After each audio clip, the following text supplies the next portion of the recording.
Welcome to Hood Politics. In this episode, I will be discussing the Gable House Massacre. The facts of the case are as follows. Gable House was a popular bowling alley located in the city of Torrance. People would venture to the alley to celebrate birthdays, baby showers, field trips, company events, and many other things. But for the most part, it was just a nice spot for people to meet up and have some fun. The alley also featured an arcade area, bar, and restaurant, which held karaoke nights from time to time. The alley had 40 bowling lanes, with 20 being located on the north side of the building, and the other 20 being located on the south side of the building. The front desk, arcade area, bar, and restaurant sat in the middle of the building. On Friday and Saturday nights from midnight to 3 a.m., the alley hosted an event called Rock and Glow, which was its version of cosmic bowling. The event always led to a packed house, and things usually went off without a hitch, but one night, everything changed. On the night of Friday, January 4th, 2019, the bowling alley was packed. There were people eating at the restaurant, drinking at the bar, playing games in the arcade area, and bowling at the lanes. Among the attendees was a 20-year-old man named Michael Radford, a 28-year-old man named Robert Meekins, and another 28-year-old man named Ashton Edwards. Everyone seemed to be having a good time, and Michael even filmed a video while at the bowling alley showing how much fun they were having. But as the night went on, things would take a turn for the worse. At around 11:54 p.m., two women approached a group of women that were standing near the snack bar, and they began arguing, and moments later, they began fighting. Two groups of men got involved and also began fighting. Witnesses estimate that 20 people were involved in the brawl. The bowling alley was in chaos. Tables were being flipped over, and chairs and drinks were being thrown. The brawl moved towards the front counter and arcade area. Patrons fled the building or hunkered down in place as security ran towards the melee and attempted to break it up. Seconds later, multiple gunshots rang out. The group quickly dispersed and began running away as the gunshots continued. Witnesses recalled hearing over 10 shots. The shooter, as well as multiple people that were involved in the brawl, then fled the scene. As patrons began emerging from their hiding places, they discovered a massacre. Multiple people had been shot. Robert was found lying on a small set of stairs near the lanes on the south side. He had been hit in the right arm and chest. He was pronounced dead at the scene. Robert was the father of a 5-year-old boy. He worked in maintenance and had just gotten off work prior to going to the bowling alley. Ashton was found lying on the floor near a counter between the north and south lanes. He had been hit in the chest. He was pronounced dead at the scene. Ashton was the godfather of Robert's son and had went to the alley that night to hang out with Robert. He worked loading planes at LAX airport. Michael was found lying near the same counter as Ashton. He had been hit in the torso. He was pronounced dead at the scene. Michael was the father of a baby girl. 4 others were wounded during the shooting. 2 of them were transported to the hospital, and the 2 others sought medical attention on their own. Hi guys, good morning. Witnesses are describing a chaotic scene after gunfire broke out at that bowling alley. The shooter situation. We have multiple subjects down inside and outside Gable House. Overnight, police racing to the scene after calls of shots fired at the Gable House Bowl in Torrance, about 20 miles south of Los Angeles. Authorities saying just before midnight, a verbal fight broke out between a group of women. It turned physical, with others getting involved. Moments later, gunshots. So as they were fighting, and then the guys got into the fight, and people were up and down, then probably not even a good minute later, we heard gunshots. Pop, pop, pop, pop, pop, pop. The scuffle sending terrified customers running for cover. I seen people running, and I heard gunshots, and I tried to get down, and my daughter is right there, my niece is right there. I told everybody to get down. Police and EMS rushing in to help the victims. Authorities saying 3 people were pronounced dead at the scene, while others were injured and rushed to the hospital.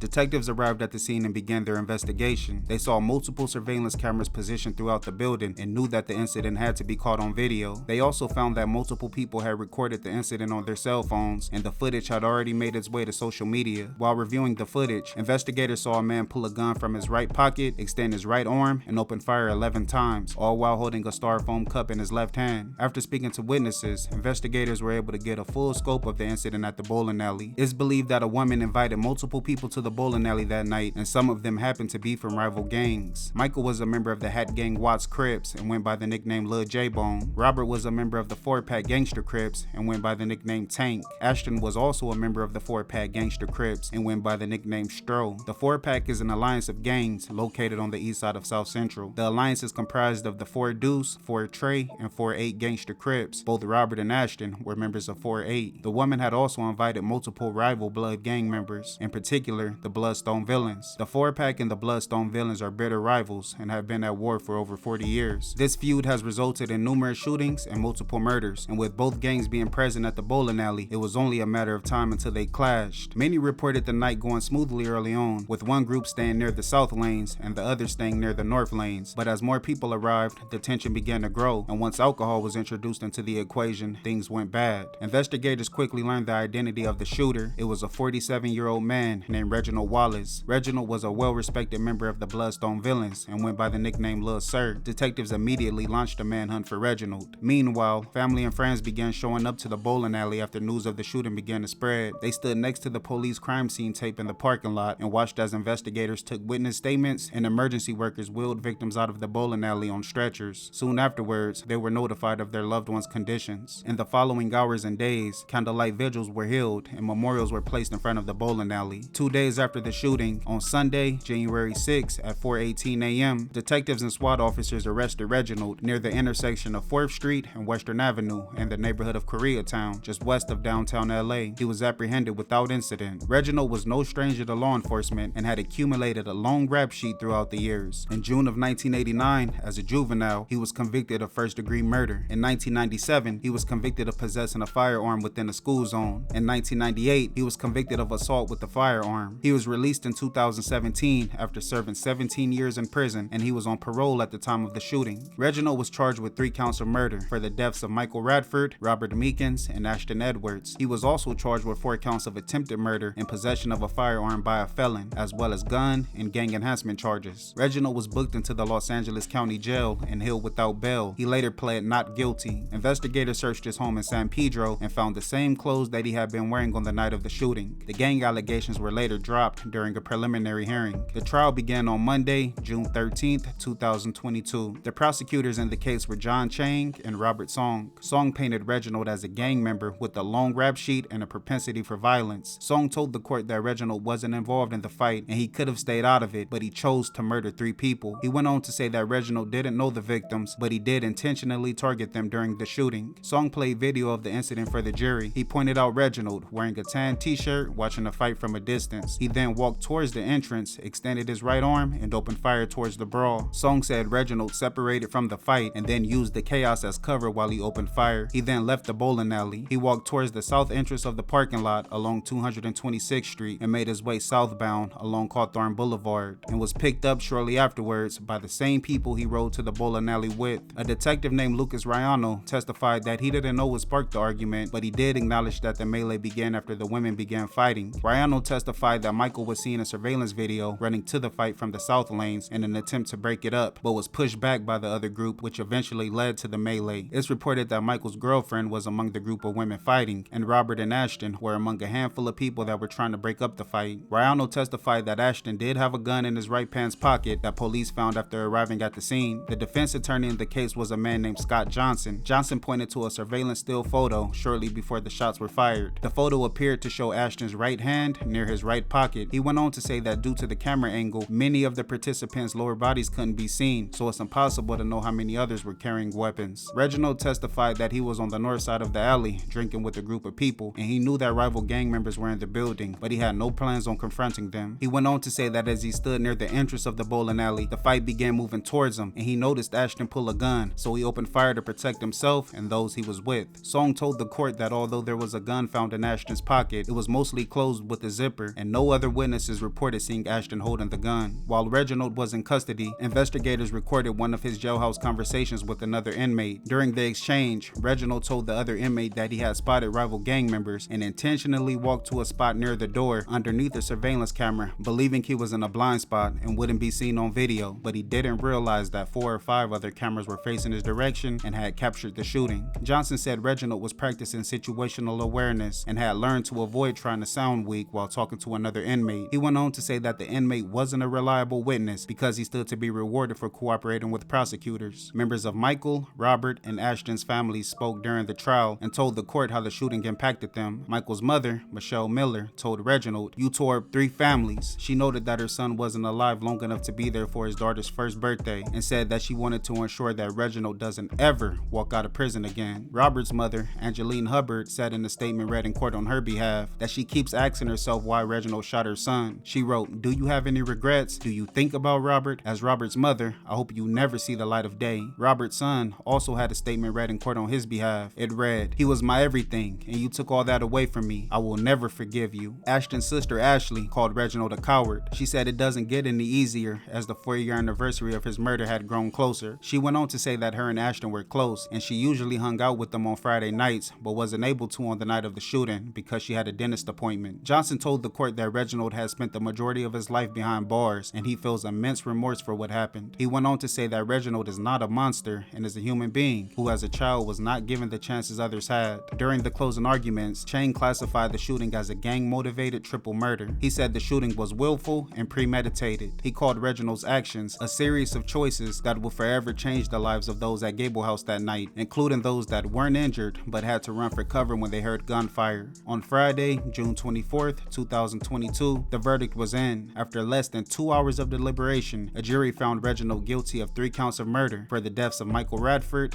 Robert Meekins, and Ashton Edwards, as well as 4 counts of attempted murder and 1 count of being a felon in possession of a firearm. On Friday, September 30th, 2022, Reginald Wallace was sentenced to life in prison without the possibility of parole. In 2023, after 60 years in business, Gable House was demolished. The property was purchased for $21 million by Intracorp and is set to become the site of 218 luxury apartments and businesses. The project is slated to be completed by mid-2025. I want to thank you guys for tuning in. Please like, comment, and subscribe.